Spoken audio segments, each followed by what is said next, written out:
नमस्कार दोस्तों, आज मैं आपको सुनाऊंगा इसका कर्ज कौन चुकाएगा। यह कहानी आपका दिल छू लेगी। बहुत पुराने समय की बात है। एक गांव में एक भले आदमी गंगाराम का देहांत हो गया था। तो जैसे ही उस आदमी के परिवार उसकी अर्थी को श्मशान ले जाने लगे, तभी अचानक एक मोटे ताजे सेठ ने उस अर्थी का एक पाव पकड़ लिया कि मरने से पहले इस गंगाराम से मैं 2 लाख रुपए कर्जा मांगता हूँ, इसीलिए पहले मुझे मेरे पैसे दे, तभी मैं इसकी अर्थी को श्मशान ले जाने दूंगा। अब तमाम लोग तमाशा देख रहे थे। तभी उनके 3 बेटों ने कहा कि हम तुम्हारा कर्जा नहीं देंगे। पिताजी का कर्जा पिताजी जाने, और वैसे भी अब तो इस दुनिया में ही नहीं है। अगर तुम्हें इनकी अर्थी ले जानी है तो ले जाओ। ये सुनकर पूरा गांव गंगाराम के तीनों बेटों पर थू थू कर रहा था। अब गंगाराम के तीनों बेटे उस कर्जा को देने से पीछे हट गए। तभी गंगाराम के भाइयों ने भी कह दिया कि जब बेटे कर्जा नहीं दे सकते तो हम क्यों किसी का कर्जा भरे। अब गंगाराम की अर्थी हो वहां रुके हुए बहुत देर हो गई। तभी यह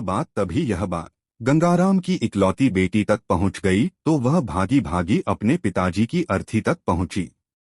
तभी उसने देखा कि उसके पिता की अर्थी का एक पाव किसी बड़े सेठ ने पकड़ रखा था। यह देखते ही उसने आंखों में आंसू लिए अपना सारा जेवर और जितने भी पैसे उसके पास थे वह उसे दे दिए, और फिर उस सेठ के आगे हाथ जोड़ते हुए यह कहा कि सेठ, अगर यह सब जेवर बेचकर भी आपका करियर पूरा ना हो पाए तो मैं खुद आपका सारा कर्ज चुकाएगी, मगर इस समय मेरे पिताजी की अंतिम यात्रा को मत रोको। तभी उठने गंगाराम की अर्थी का पाव किसी और को पकड़ाकर उसकी बेटी के पास आकर बोला कि मुझे माफ कर दो बेटी, दरअसल बात यह है कि मुझे गंगाराम से 2 लाख लेने नहीं बल्कि देने हैं। गंगाराम ने 3 साल पहले मेरी कुछ मजबूरी पड़ने पर अपनी एक जमीन बेचकर मुझे 2 लाख रुपए दिए थे, और वह तो इतना भला आदमी था कि मुझसे 1 रुपया भी ब्याज नहीं लिया। और आज जब मैं गंगाराम के रुपए लौटाने आया हूं तो मुझे खबर मिली कि उनका तो देहांत हो गया। इसलिए मैं बड़ी सोच में पड़ गया था कि अब यह रुपए मैं किसको दूं। इसलिए मैंने यह खेल खेला ताकि गंगाराम जी के यह 2 लाख रुपए घर के एक ऐसे सदस्य के पास जाएं जो वाकई में उनको प्यार और उनकी इज्जत करता हूं। और बेटी, आज तुम यह साबित कर दिया